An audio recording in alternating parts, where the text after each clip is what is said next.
جب کوئی بھی شخص یہ سوال کہ ہم اپنا کان ڈاکٹر صاحب کیسے صاف کریں، میرے استاد محترم جو لندن میں ہوتے ہیں باب فریم میکلاکلن، ان سے کرتا تھا تو وہ بڑے مسکرا کے جواب دیتے تھے کہ اپنی کوہنی سے صاف کریں۔ تو اب سننے والا جو ہے ایک تو ہکا بکا ہو جاتا تھا، دوسرے پھر وہ اپنی کوہنی کو یوں کر کے کوشش کرتا تھا اور پھر کہتا ڈاکٹر صاحب آپ کیا بات کر رہے ہیں، یہ کوہنی تو یہاں تک پہنچتی نہیں۔ تو ان کا اصل میں کہنے کا مقصد یہ تھا کہ آپ کو کان صاف کرنے کی ضرورت نہیں ہے۔ ایئر ویکس انگریزی میں کہا جاتا ہے، یہ کان کے بیرونی حصے کے اس حصے میں ہوتا ہے پیدا، جس میں کچھ بال بھی موجود ہوتے ہیں، اور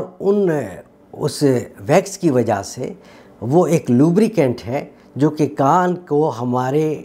پردے تک دوسری چیزوں سے، مشکلات سے، تکالیف سے، انفیکشن سے، چوٹ سے، پردے کے پھٹ جانے سے بچا کے رکھتا ہے۔ اور اس ویکس میں وہ چپچپاہٹ جو ہے وہ گرد اور غبار اور جراثیم کو پکڑ لیتی ہے جو باہر سے اندر جانے لگتے ہیں۔ اسی طرح سے وہ بال بھی اس جراثیم کو اور کچھ بیرونی چیزوں کو،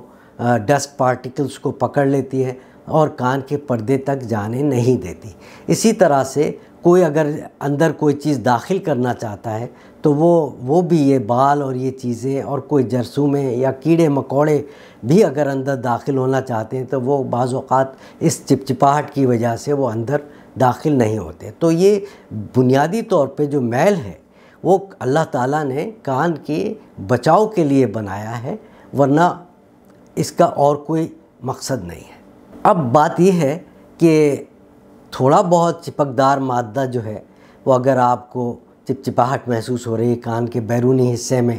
یا وہ برا لگ رہا ہے یا دوسروں کو نظر آ رہا ہے اور آپ کو اندیشہ ہے کہ وہ ہنسیں گے یا منہ بنائیں گے کہ آپ کے کان میں میل ہے، حالانکہ وہ میل نہیں ہے، جیسے کہ میں نے کہا وہ ایک لوبریکینٹ ہے جو اللہ تعالیٰ نے پیدا کیا ہے۔ تو پھر بھی اس چپکدار مادے کو جو باہر تک نظر آ رہا ہو اور آپ کے کان میں تھوڑا بہت ہو ہی جاتا ہو اور اس سے خارج بھی محسوس ہو رہی ہو، تو آپ جو ہے اس کو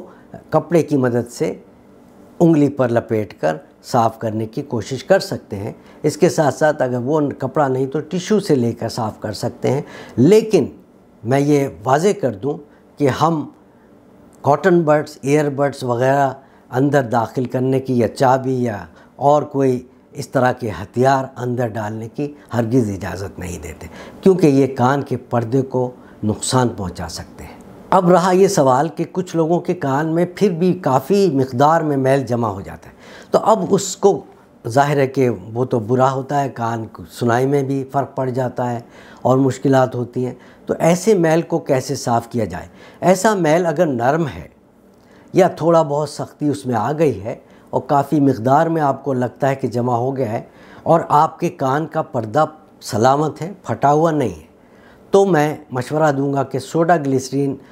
ڈراپس، ایئر ڈراپس بہت سستے مل جاتے ہیں بازار میں، اور وہ ڈالنے سے 4-5 قطرے روزانہ 3 سے 4 بار ڈالیں کان میں لیٹ کر، اور 5-7 منٹ لیٹے رہیں، تو وہ 4-5 دن میں میل کافی نرم پڑ کے آہستہ آہستہ باہر بہہ کر آنے لگتا ہے، اور اس کو باہر آنے پر تھوڑا بہت صاف کر لیا جائے، لیکن بڈ ہرگز پھر بھی نہ لگائیں۔ تو یہ ہے۔ لیکن اگر آپ کو لگتا ہے کہ میل پھر بھی باہر نہیں آیا، کافی مقدار میں اندر جمع ہے، تو پھر ENT یعنی کان کے ڈاکٹر کو دکھانا بہت ضروری ہے۔ وہ اپنے اوزار کی مدد سے اس کو اچھی طرح معائنہ بھی کر لیں گے اور جس طریقے سے وہ صاف کرنا چاہیں گے